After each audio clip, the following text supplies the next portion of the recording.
The UK housing sector faces a severe skills shortage. In our first podcast, we discussed recruitment practices fit for the future. High staff turnover is common in our industry, but long-term commitment from our best people comes from a supportive culture. I've seen firsthand how great culture builds high-performing teams. Given this, I'm passionate about improving workplace culture. So, how do we make our industry more flexible to people's needs? How do we create environments where our employees can thrive? Today, Caroline and Paula will share their insights on this subject. Tell us a little bit about yourselves. My name is Paula Carney. I'm the Joint Managing Director and Founding Director of CarneySweeney, which is a town planning consultancy. I've worked in the sector for over 30 years, working for a variety of independent consultancies and also multidisciplinary teams within PLCs. So I have quite a lot of experience in working with different cultures and different environments. And Caroline. And I'm Caroline Richardson, and I'm Social Value Manager for Countryside Partnerships. I'm quite new to construction. I've only been within the sector for about the last 10 months, but prior to that I've spent about 20 years working with housing associations. But I'd say that this is probably the most enjoyable job that I've had, most rewarding, and it's about the ability to really make a tangible difference in people's lives. The next question is around why we think culture is important in our sector. Caroline, would you like to start? I think culture is really important in the sector because if you've got the right culture, you're going to be able to attract more individuals into it. And actually, at a time where there are so many different career opportunities for young people, you've got to be something that inspires excitement and want within people. So if you've got a culture which feels enjoyable and allows people to feel like it's a second family, a second home for them, especially when they're spending so much time at work, then I think you're onto a winner in terms of attracting the right people into your organisation. Brilliant. And Paula, from a planning perspective as well, what are your thoughts on why culture is important? I agree with Caroline's comments. We are human beings. We like a sense of belonging. We like to feel part of an organisation where people think the same and have the same outlook and want the same things. We know that the recruitment market, particularly in planning and housing, is very tight, is very stretched. Having to recruit people on an ongoing basis is very frustrating. It's not good for the rest of the team. It's not good for your clients who you're trying to serve, who like a consistent workforce. So it's really important that you have the right culture and that people want to stay within that organisation. So, Paula, from your experience running a consultancy practice such as Carney-Sweeney, what do you think can be unhelpful in fostering team culture? Saying one thing and doing another. It's really important as a leader and that the culture comes from the top and that you're walking the talk that you're saying. I think it's really important to trust your employees and for all of your employees to have a sense of worth within the organisation. Communication is key in driving that culture. I think a lot of cultures suffer where that communication dries up or communication is via email and via documents rather than people talking. Again, we're human beings, we relate to each other, and I think if you can talk to people, that's the most effective use of communication in terms of engendering your culture around the whole organisation. Absolutely, I wholeheartedly agree with that. And Caroline, from a construction and housing association perspective, what's your views on what's unhelpful for fostering team cultures? Yeah, I mean, I completely agree with Paula as well. I think culture and it being led from the top is incredibly important. I find, particularly with my subject matter in terms of social value, it can frequently be viewed as not an essential or key part to a business because it's not seen as an income driver, it's seen very much as a cost. And you need an individual who actually can understand every single part of a business and see its value, but really good at being able to drive that vision down through all of the teams and create a collective environment whereby people have an understanding and an appreciation And what that enables things to do is it enables more collaboration, more innovation, and actually, it allows people to feel valued within their job roles, no matter what job role they're actually doing. Absolutely.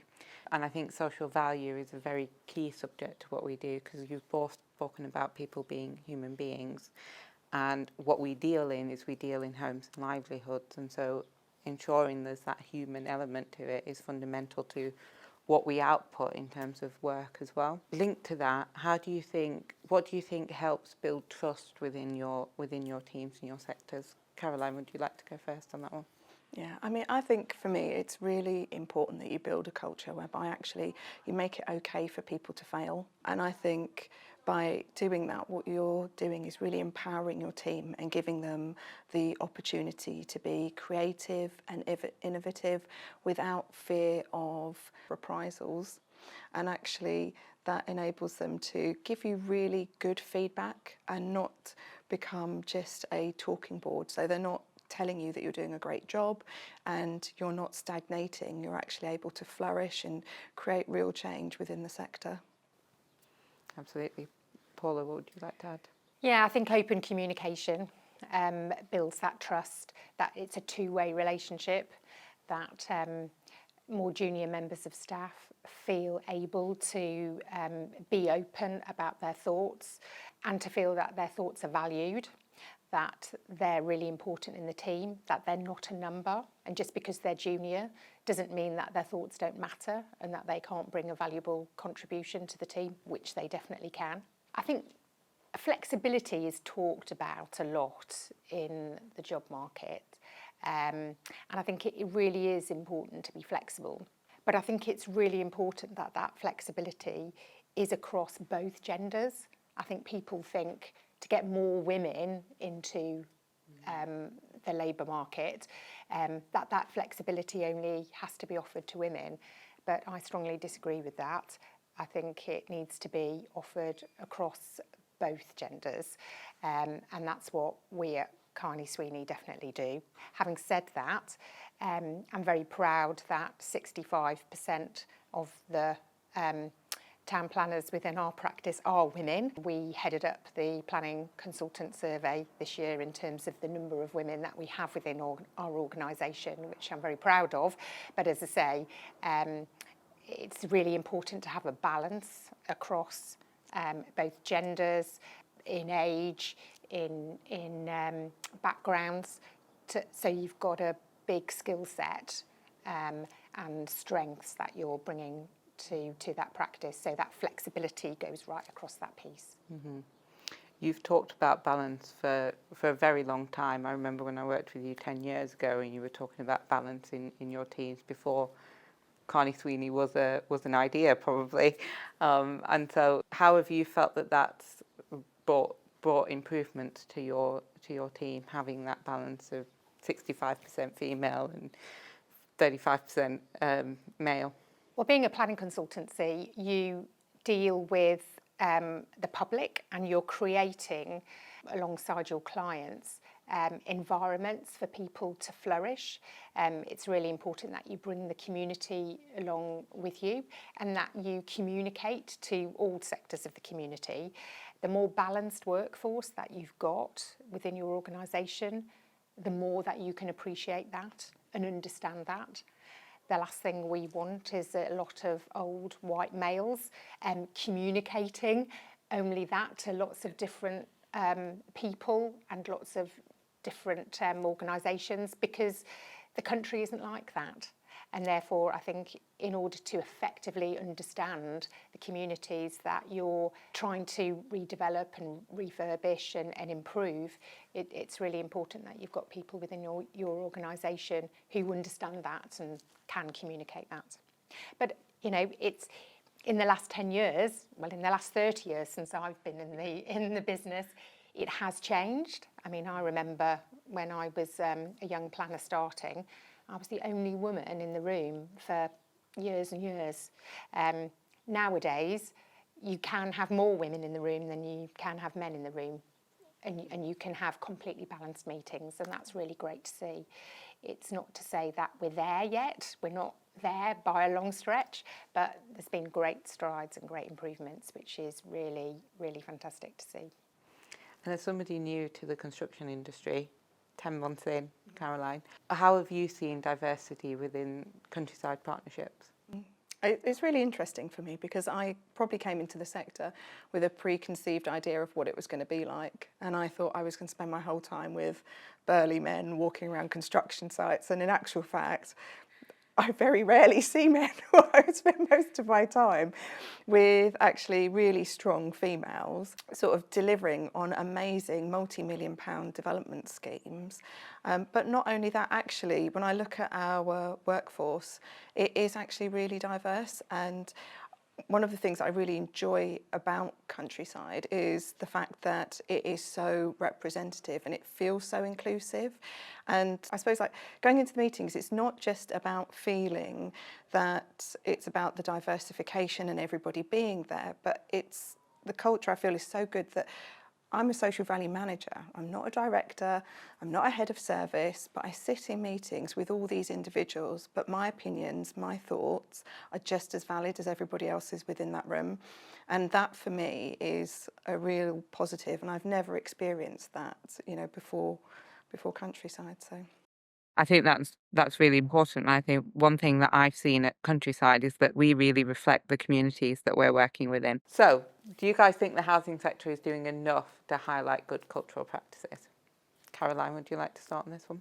yeah, I mean, if I'm completely honest, probably not. No, I've already sort of spoken about the fact that actually I came into this sector thinking it was going to be very male orientated. I felt as if I was, going to spend a lot of time on a construction site, and I had perceptions that had been sort of developed in me from when I was very young at school. And one of the things that I've learned through, the time that I've spent here is I'm going out and I'm speaking to a lot of young people and I'm trying to attract them into the sector. But those perceptions that I grew up with are still the perceptions that young people have now. But more importantly, within an academic setting and environment, I don't think teachers are necessarily best equipped to be able to show and tell people about how amazing the sector is and how many different opportunities there are. I think we need to try to tackle that. And, I get a lot of people say, oh, we'll go into schools and do school talks, but that's not cutting it. There needs to be a more strategic government-led approach around changing the perception of the construction industry in order to be able to bring in new talent and make sure that in 15 years we don't have the skills shortage that we can see approaching very rapidly on the horizon. I absolutely agree, and one of the biggest crises that this country is facing is housing, and ensuring that we have a valued workforce delivering that is so important. So, Paula, was there anything you'd like to add to that? Yeah, I think the young people of today are very aware of the housing crisis and the inability to get onto the housing ladder and progress up the housing ladder. So I think it's far more on their radar than it was when I was growing up. I think there is an inherent interest in that, which can be cultivated into something very positive, that they can get involved and see that change happening. And I think working in the built environment is fantastic because you can actually see that happen. You can actually see that change. You're not just creating a document or something which is more ethereal. It's actually something physical that's being created that actually affects people's lives from an economic, social and environmental perspective. So I think that communication needs to be more effective in that regard. I think it will happen over time anyway, but it's really important that we push that, so therefore we get that change quicker than it would happen naturally within the sector. Do you have any examples, Paula, of where you've gone to speak to young people in the sector around the housing and planning specifically? Yes, I get involved in going to careers fairs for schools and colleges to tell them about all the different aspects of the property sector and the variety of different jobs that you can have within that. I think it is quite limited in terms of the knowledge within careers departments, and I think there's far more that can be done. So we're not just talking about policemen, firemen working in computers and IT, doctors, dentists, lawyers, that the property sector has an awful lot to offer. No matter whether you're very academic or you're more practically based, there's so many different jobs within that sector, and I think far more can be done to communicate that message. Linked to that then, why should the next generation get involved in the housing sector from yours two's perspective? Well, it's just carrying on what I said. It's really rewarding because you actually see the fruits of what you've been working on, and that you can see it making a real difference to people's lives. The difference it can make from a socio-economic perspective, and in individual people's positivity and appreciation of the opportunities that creates for them in wider life. Providing public realm, providing new community facilities, providing offices, providing homes, all those things can really enrich someone's lives and make a difference to their feelings and their positivity going forward in life. I completely agree. As a working class kid growing up in council housing, I didn't know about the role that I have now as a kid, but I absolutely love it, and I couldn't imagine doing anything different. And it does change lives, and it does exactly what I wanted to do when I was younger. Caroline, is there anything you wanted to add on that? Yeah, I mean, I think if you, like, when you're growing up, sometimes there's real pressure to know what it is you want to do. You know, do you want to be a doctor? Do you want to be a fireman? Do you want to go off and do things? I didn't really know what I wanted to do. I quite happily blundered my way through life until I was 21 and I got out of university and suddenly had to pay my student debts off and thought, oh my gosh, what am I going to do? But I was really lucky. I fell into the housing sector, and actually one of the things I've really taken away from, especially the last 10 months, is that there is a job and role for anybody within this sector. It doesn't matter what your passion is, it doesn't matter what your strength is, but there will be something that feeds you and brings you alive every single day and makes you excited to go to work. And the sector itself is so fast-paced and innovative, and there's so many opportunities that actually I think, you know, young people need to understand that it's there and it's not necessarily what they're told or thought about growing up.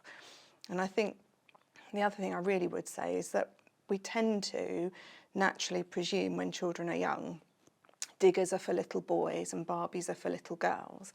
And actually perhaps we need to think a little bit more around that actually this sector is open for everybody. And finally, what are the best practices that you've seen, both in your organisation and elsewhere in the sector? Caroline, would you like to start? In terms of culture, I would say my managing director is actually my little hero, because I think he really leads an amazing culture within Countryside, and he does that through a variety of different ways. You know, I've spoken earlier about making it okay to fail, about being supportive. And actually, since I've come into my role, he really has done that. You know, I've come from somewhere where perhaps a lot of my confidence had diminished, but actually he's worked really hard to build my confidence back up, to make me feel that I'm actually really good at the job that I do and that I can deliver. But not only for myself, but actually as an organisation, he does things like he doesn't have an office. He sits out in the middle of the work floor with the whole of the team. And what that does is it really makes people realise that he is approachable, he's open, and he is part of our team. He's not an individual locked in an ivory tower. He's there to actually help and guide us and keep us moving forward. I'd also say in terms of good practice with other organisations, it's probably one of my best examples is probably about some of the work that I've been doing with Waltham Forest Social Value Team. And actually we've got a really good collaborative partnership there that allows us to be innovative in the projects and initiatives that we develop, because we have this safe space to talk about what might be not working, what is working, and what we could actually do to address that and deliver more sort of value. And it's that openness to have those conversations that's enabled that to grow and thrive. Absolutely. Paula, you do a lot of work with local authorities. Is there anything you'd like to add linked to that? Yeah, I think retention of staff and within local authorities, planning departments is well known. The shortage that they have and their ability to have a constant workforce. I do a lot of work in Brent, and the London Borough of Brent is a really good example of retaining staff and retaining really good quality staff and seeing their promotion through the planning department, and that's come from walking the talk at the top of the organisation, from the leader of the council and the chief exec, being very open about what they want to create in that borough, being very open about involving all their staff and empowering their staff, but also having that stability politically, that they're there and they're not moving around. And there are planners within the London Borough of Brent who've been there for 20 years, who have moved up right the way through the organisation, and they have stayed there, and then the people that they're bringing up behind them are coming up within that culture and the way that they work. So I think that's a really great example from a local authority's perspective. Fantastic.